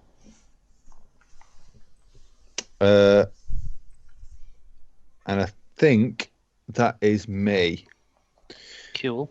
I wanted to put my PS5 on because I've literally not played it since I had it. Wow. I played Astro's Playroom, and then I played a little bit of Spider-Man, and I've just come back to my Xbox because basically that's where all my games are. Yeah. And I thought about putting Days Gone in. Fuck that. Because of the 60 frames, and I thought people are saying, actually, you know what, now it runs better, it feels smoother, and I thought, oh, okay, so I got it out of the box. Why get it out of the box? Just install it from the Plus collection. I think it's already installed, but I've got to keep the disc in it. I can put the disc in. Nope. Oh, have you not? No, if you've got PS Plus, you get access to that Plus collection. You can just install all those games. And but I've already got it installed from the disc. Oh, okay. So I just presumed I'd have to put the disc back in. Oh, well, yeah, probably if you've installed it from the disc. I wouldn't have bothered putting the disc in. Yeah. But the disc never actually got to my PS5. So it doesn't matter. You can give it all the I frames. might have saved to myself. You can give it all the frames in the world. You're not going to stop that game from being fucking boring. Oh yeah, I'm just not sure. I feel bad because I gave it like 2 hours and I just thought it was tedious. Yeah. And I feel like I should give it more effort, but I'm just not that bothered about zombie games anyway. But that kind of looked fun with the motorbike and stuff. But then I started playing it. It was just like, oh God, no, it's awful. Maybe people like the big horde thing with zombies. I think that's what drawn a lot of people into it. But I'm not overly fussed about that. I think, yeah, again, it's different strokes, isn't it? Some people just really enjoy the semi-stealthy zombie action, and that's fine. It's just the pace of the story just, it was so fucking dull. Yeah, it was pretty droll. Anything else? Oh, always loads of little bits and bobs here and there, and playing with the kid and stuff, but nothing major, nothing to write home about. Arthur managed to actually beat Dr. Robotnik on Sonic 2 the other day on his own, without intervention from his daddy. That's pretty badass. He has been able to do it for quite some time, but I have to hold the controller for him while he presses the buttons because he gets super nervous about dying.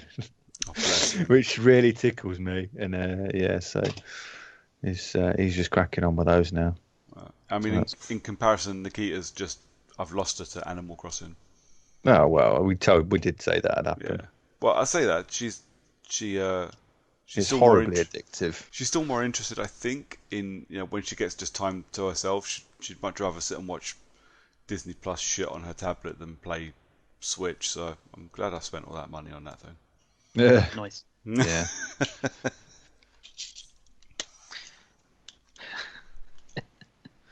Cool. Not just reading the actress that played the witches in Resident Evil 8 died yesterday. Oh, that sucks. 39 years old, died of colon cancer. Mate, wow. Fucking hell. Boys, I would really like one day where I get to read a story about someone that's died, and at some point in that story, not read how this person needed a GoFundMe for their treatment. Fuck's sake. Anyway, sorry. America, man. Yeah. Fuck. It's insane that someone could be probably making decent-ish money as an actress. Yeah. I mean, she's an actress in a Resident Evil game. There's probably not that much money in it, but still, it was probably more than quite a lot of people. But yeah, needing a GoFundMe just for life-saving treatment, Yep. like that shit should be free. Everyone has a right to live. Mm-hmm. Anyways, I didn't want to put a downer on it. I just literally it popped up on my news feed while we were talking. Absolutely shocking. Right. So what I've been playing, I'm going to quickly smash through this. I've played Cyberpunk to completion twice. Yeah. I'm not going to talk about it on the grounds that Lee's still working his way through it, even Yes. with I- considerable numbers of text messages asking me how to do certain things. It's easy. Do you know what? It's easier for me to text you and get an answer than it is for me to Google it and look for an answer. This Yeah. sounds very much like when you were playing Last of Us 2. Yeah, it's like Ask Jeeves. So I get a text message from Lee, and I just go, okay, what's he asking? Right, okay, it's this. Do this. And as opposed to Lee just working his way and finding shit out. But It's different. It's different with my Last of Us, Brooker, because I was just talking to you about what I was experiencing. I wasn't really asking you how to do anything. Yeah. Whereas with Cyberpunk, I'm saying, John, what do I do here? How do I do this? What's the best way to do this?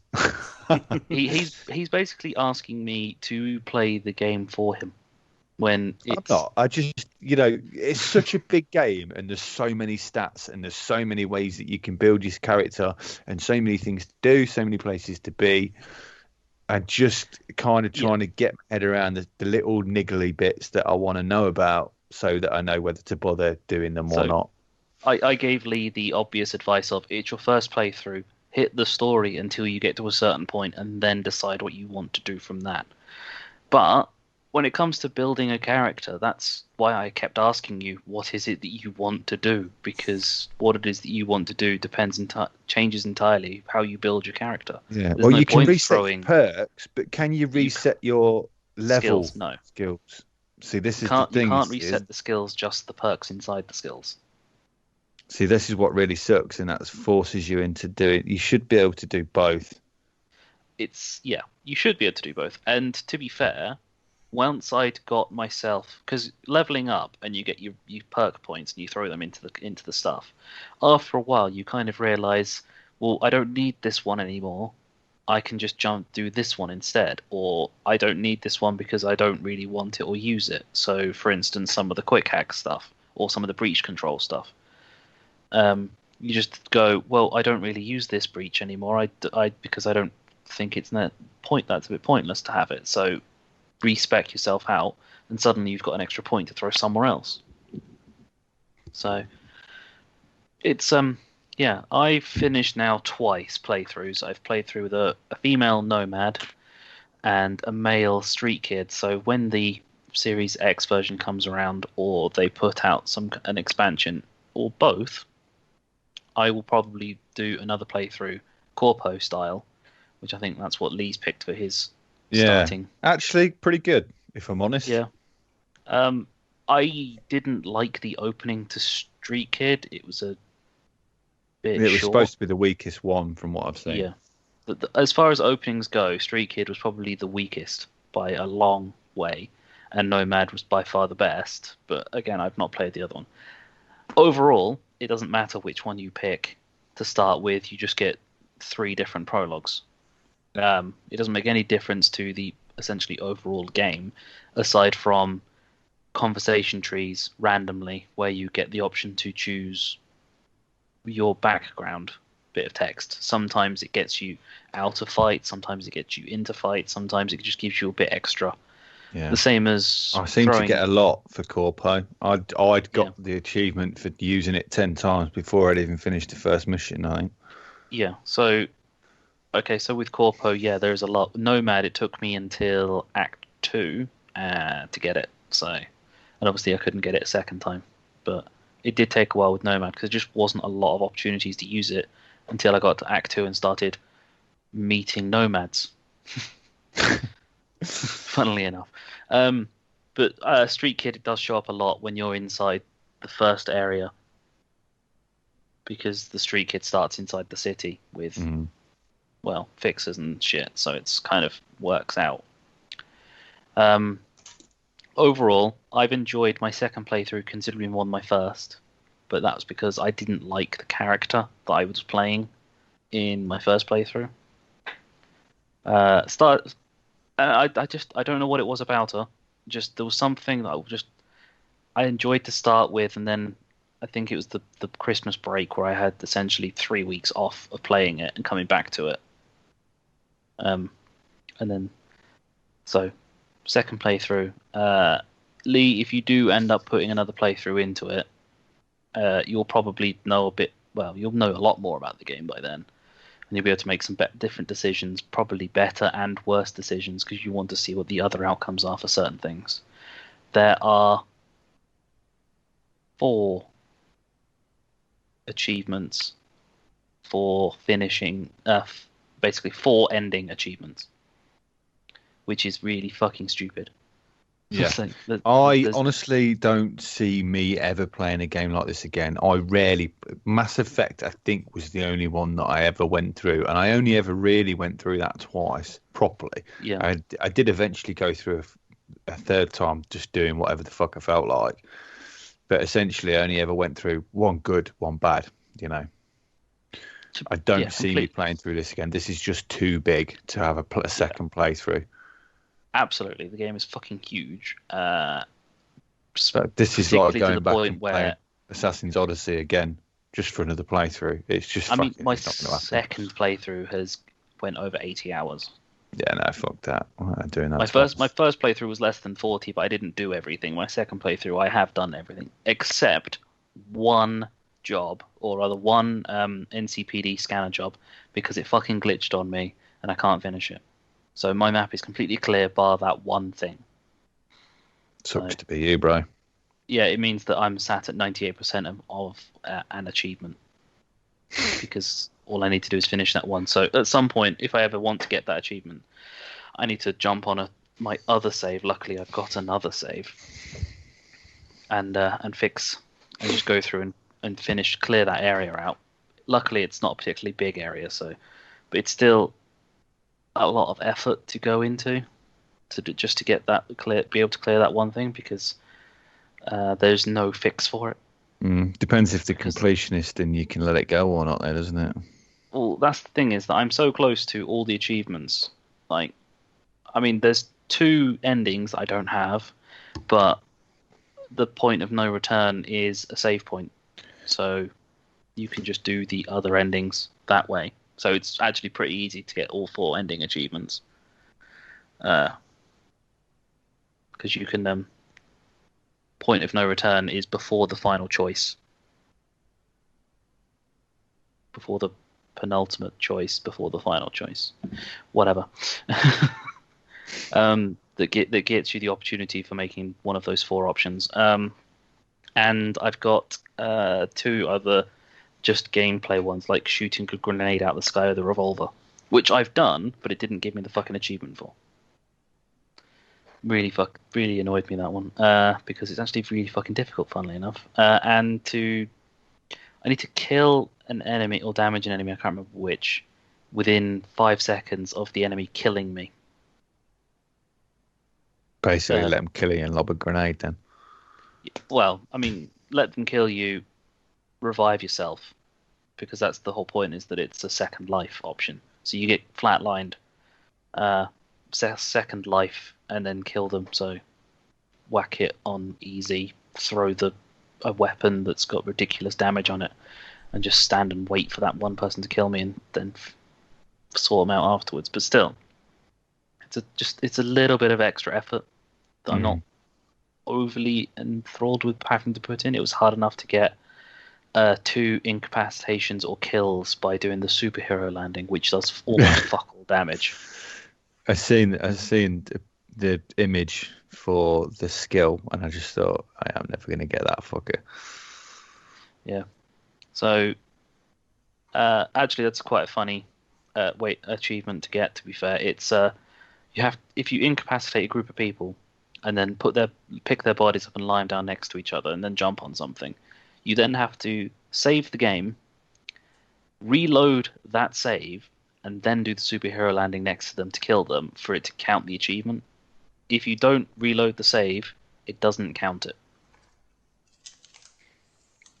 Even though you stacked all the bodies up. Yep. For whatever fucking reason it is, I think it's just for some reason you have to save and then load it again to do it. Whatever. But that's me with Cyberpunk. At least for the foreseeable. Needs new content. I think 1.11 came out today. It's just a hot fix for 1.10 though, isn't it? Yeah, it's a hot fix. It fixes off the 2 issues the 1.10 introduced, which was a character not calling you, which completely prevented you from continuing the story. Although there was a workaround for it, but they've now just fixed it completely. And the other hot fix was characters walking up to flights of stairs, seeing them, and then turning around. NPCs walking up to flights of stairs, seeing them, and then turning around as if it's a brick wall. Which I thought was quite amusing. My other games are, because it was on a free weekend, was WWE's 2K Battlegrounds. Don't play WWE's 2K Battlegrounds. I've seen John Sterling cover this quite a bit. I was never going to touch WWE 2K Battlegrounds.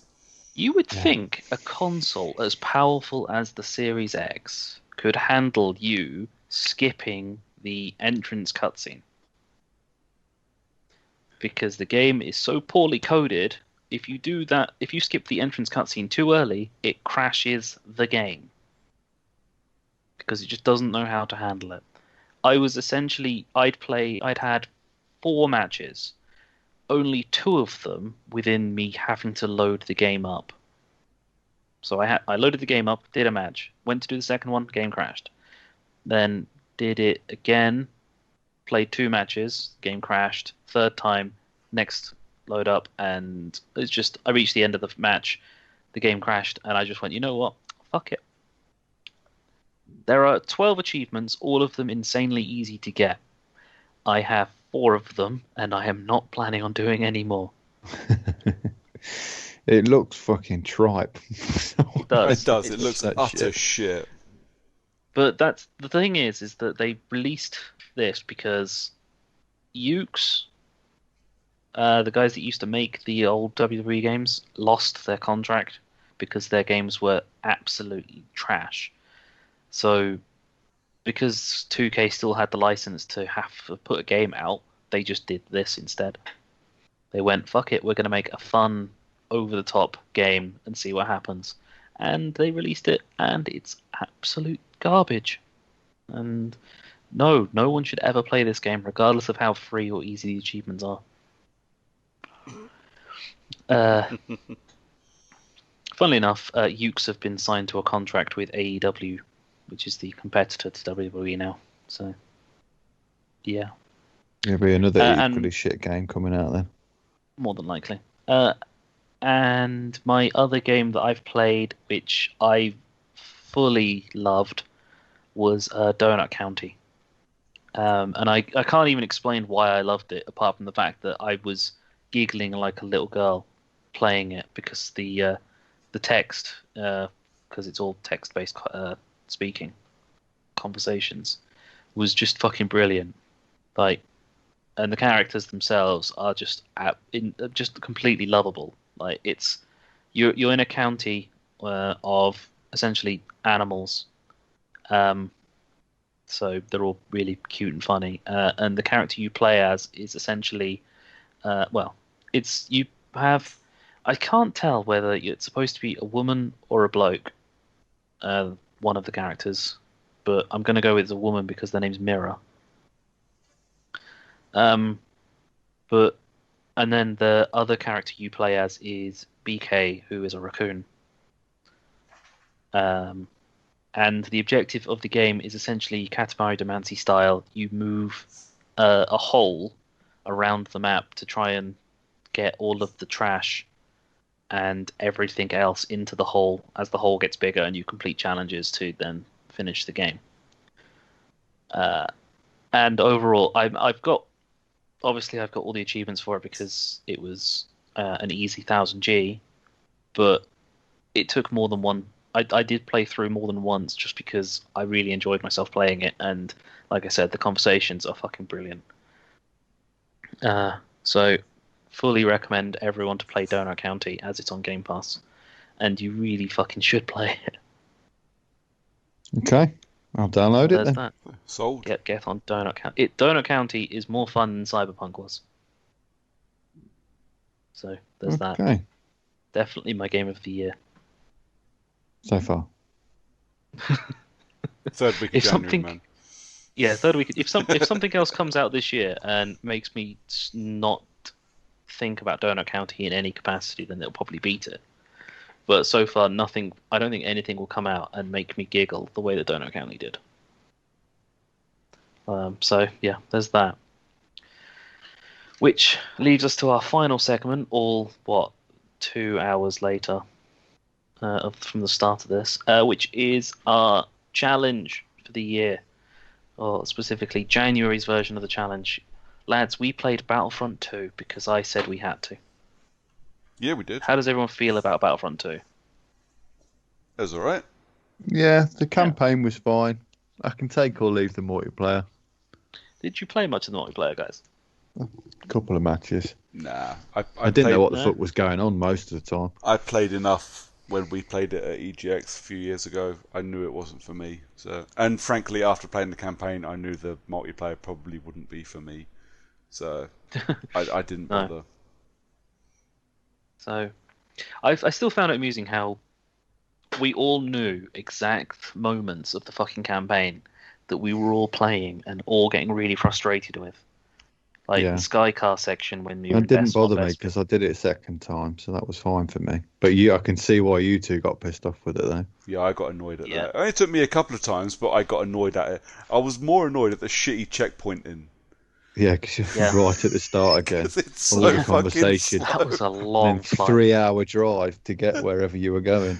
Thankfully, I think it was the Yeah. third time I'd done it. I got it done, but by this point, I was more angry with the fact that I had to sit through this fucking conversation again. Yeah, Fucking that thing. was. To be fair, it only took me 2 attempts like Lee because I was a complete fucking muppet when doing the first section of trying to shoot stuff, and I just flew straight into it instead. Because I was shooting it, thinking, "Oh, this will blow up by the time I get to it." Nope. No, it did not. No, So it doesn't. it's entirely on me for misjudging the speed I was flying to the damage I was doing. But overall, yeah, the story was very fan servicey. Yeah, I agree. I think that the main character and her troop, Inferno, was it Inferno Squad? I think that you should have played with them a lot longer before the switch to essentially the Jedi side. Yeah, I didn't. I was quite chuffed when I remember texting you guys going, "Holy shit, I'm playing as a bad guy. This is going to be fucking great."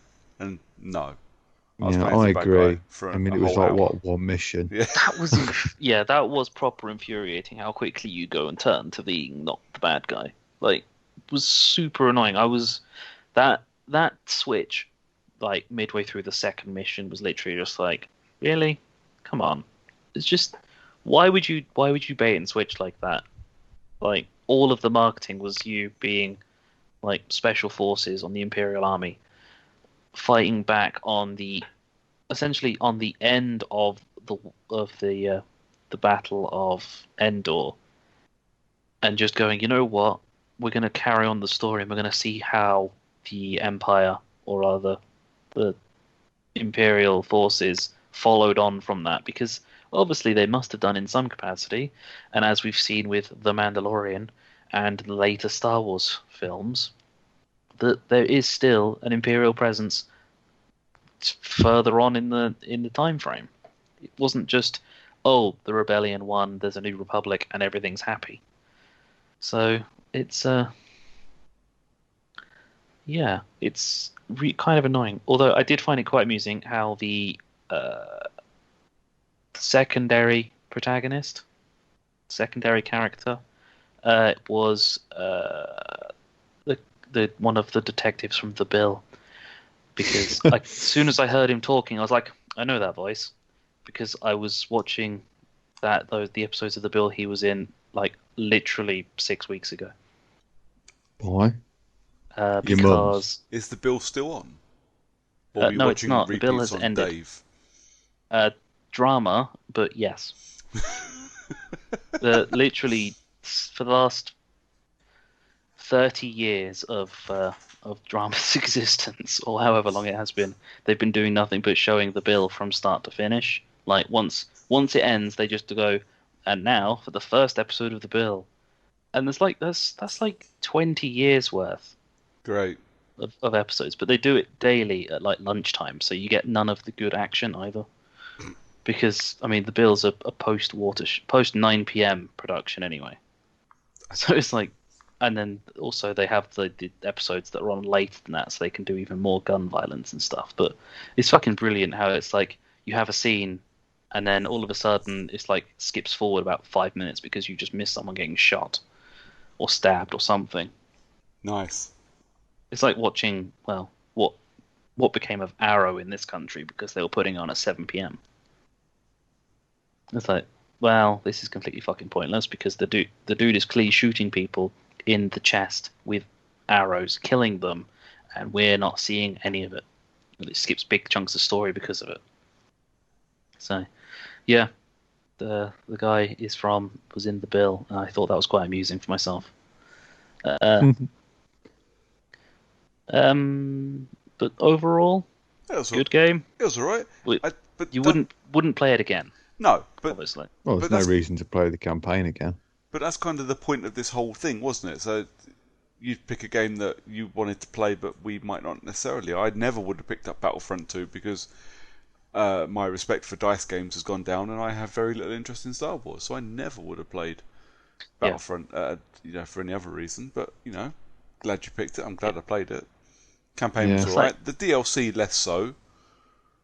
The DLC felt those felt DLC missions were a bit fucking weird and pointless. I enjoyed it. I would have played it at some point, maybe. I don't really know. I do feel that it didn't need to be so fan servicey. I get really fed up with large movie tie-in games and things like that, just forcing themselves into the canon of the film and whatever, just for the sake of it. Yeah. These are sci-fi and fantasy are universes that are rife with possibility. They don't have to tie into the story. You could have kept on with that main character all the way along and her story following what happened after the Battle of Endor. You didn't need to go and see all the Jedi. You didn't need to go and see Han Solo and fucking everyone else as well. You just didn't need all of that, really, for me. I'd say playing as those heroes in the story as well was probably the worst part of the story. Yeah, it was just dull. 100%. They were dull. Their weapons sucked, but I have to play with Han Solo's blaster. No, I fucking don't. It sucks balls. Give me a decent gun, you arseholes. So it's really irritating because you can tell the only reason that you had to play those missions was, one, to pad out the whole game because they clearly weren't allowed to program a full, good, brand new story because they just probably weren't allowed to.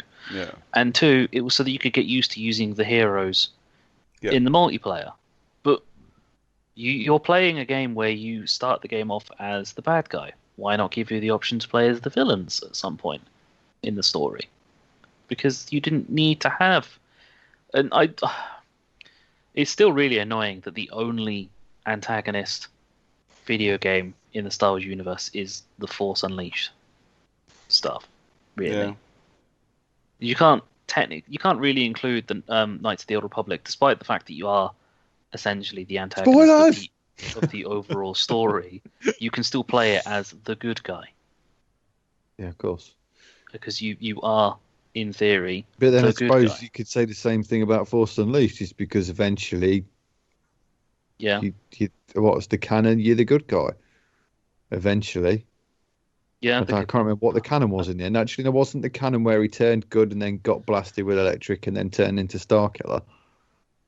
So no, the Force Unleashed canon ending is that you go to kill Palpatine and then he kills you Yeah. instead. That's Is it. That's the start of the Is that not rebellion. the one where he turns you into that metal-infused robot thing with the big No, spindly that's the fingers? non-canon ending because that's you killing Darth Vader and taking his place. Because Right, okay. you kill Darth Vader and then go after Palpatine, and he doesn't kill you. He just maims you hilariously.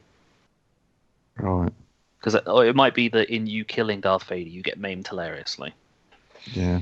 Well, That's what you the Empire is such a big thing in the Star Wars universe, across all of the films and all of the content is. I just feel like it would have been cool to see it from their perspective, because essentially these guys they're just doing for the most part they're doing their day job. Yeah. Well, that's the thing is that the They Empire believe in the system. are in from a certain point of view, or from the point of view that they are the good guys because they are keeping the galaxy safe from, rebels and terrorists and all kinds of everything.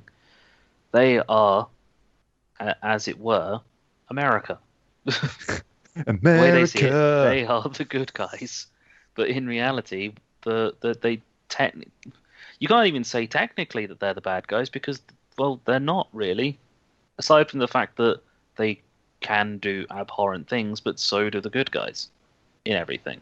Yeah. Well, I don't know. You can't really make peace one way or the other here. For me, it's basically like the Rebel Alliance and the Empire are basically just like Labour and Conservatives for me. Are just Yeah.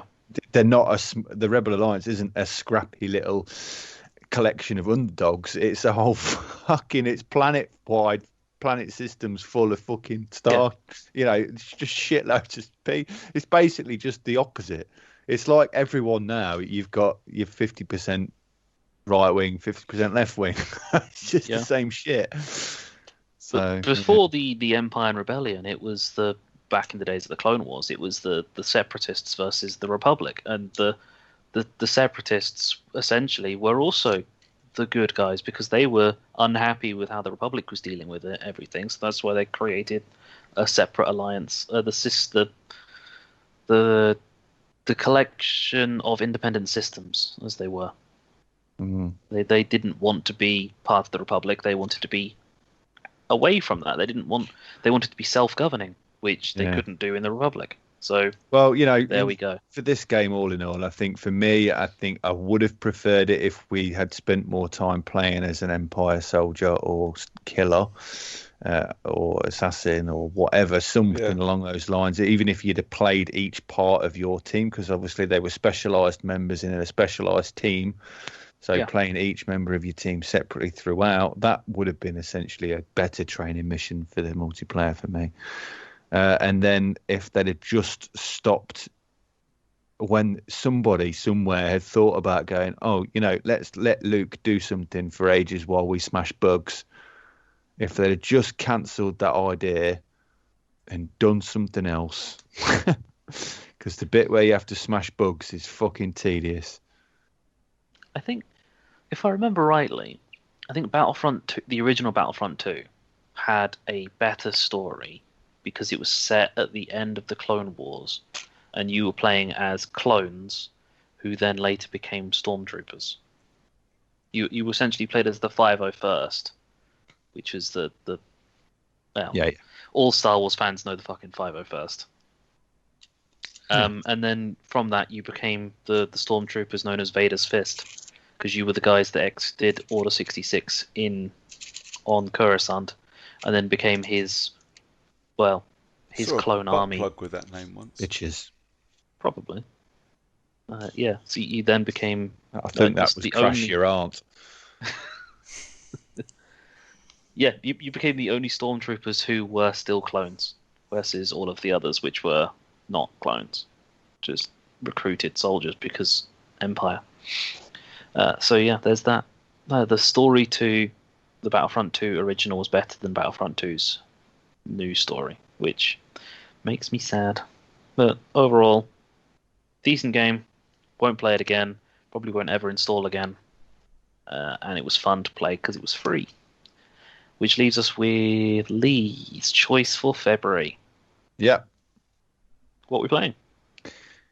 On Monday. So, a game that I've played before on the Switch, and I Is it loved Hades? it. No, you wish. And I loved it. I thought it was a great game. It's relatively short. Its story is brilliant in in both what it is and its execution. And considering it is just a 2D Metroidvania game as well. So I have chosen Katana Zero. Awesome. Yeah, so How do I play it? you download it and then Okay. you turn it on and you play it. Are you sure? Yeah. It tells you how to play it, don't worry. Question is, will I be able to beat it? Because I suck at these games. Beat Yes. it. I think so, yeah. I don't even want to tell you anything about it at the moment, because to explain anything about how to do the game would kind of give away part of the story for the game. That's fine. I've got it because you told us what it was a couple of weeks ago, didn't you? So Yeah. I've got it installed, ready to go. I'm just waiting for February. So I started playing it today because I was waiting for Cyberpunk to download again. And it's better on the Xbox than it was on the Switch. Not a surprise, I suppose. What was it called again? Katana Zero. See, I don't even understand why I couldn't remember that. But it's brilliant, and you can change the story based on how you react. You can change certain missions based on how you answer people and how you pick up phone calls. And it doesn't change like dramatically, but it does change because I know that now because I'm on my second playthrough. So I know that you get different conversation loops and you have to do missions differently. But it's very clever, especially when you start piecing everything together later on, and your brain starts putting everything you've done in the past based on the knowledge that you've earned later. And you're like, oh fuck, no way. It's really good. So I hope you guys enjoy it. It's pretty short. I wouldn't worry too much about it. I think it's like 5 hours. Slashy. Got it. Slashy. It's not overly difficult. It's not overly difficult. It's what Just we remember, like to to hear. dodge. Just remember to dodge. Cool. Dodge is Dodge key. and hit. is Dodge key. and hit. Dodge and hit.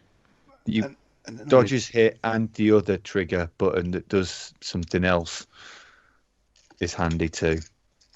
Dodge, hit, and laser beam. Yes, laser beams.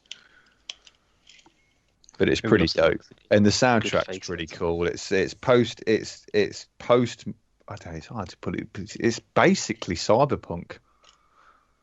So it's cyber noir. It's cyber noir. Yeah, whatever. Cyberpunk. The music is very futuristic, but kind of grounded. Kind of like Daft Punky-esque. Heavier bass line.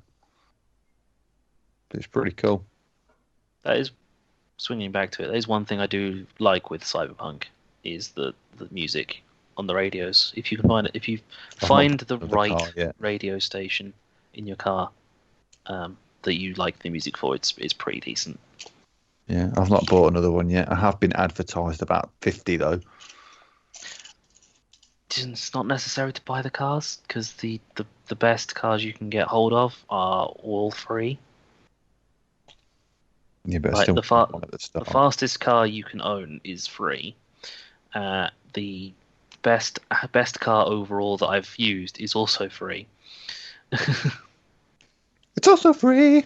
So, Okay. Well, I think we're golden then. cool. Right, Katana is installing, so I will start that at some point next week because that's when February happens. Yes, it does. Cool. Right, so that is us done. So that leaves us with Lee. Where can people find you aside from your house? I am Pyro Loveridge on most social media platforms.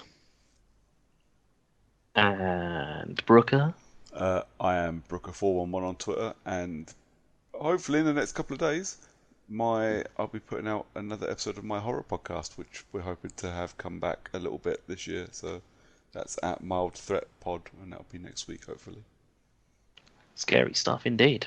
And I am the John_CU on Twitter, and on Xbox Live I am Long Dong Silver.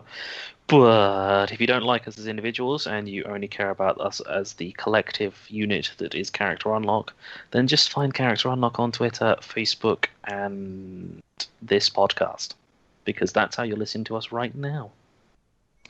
So that just leaves us with our usual goodbyes. So say goodbye, gents. Goodbye, gents. Bye, gents. Gents. God. Bye, everyone. Don't talk, John. Stop it. Jinx. Jinx, Oh, you fucking bell end. Twat.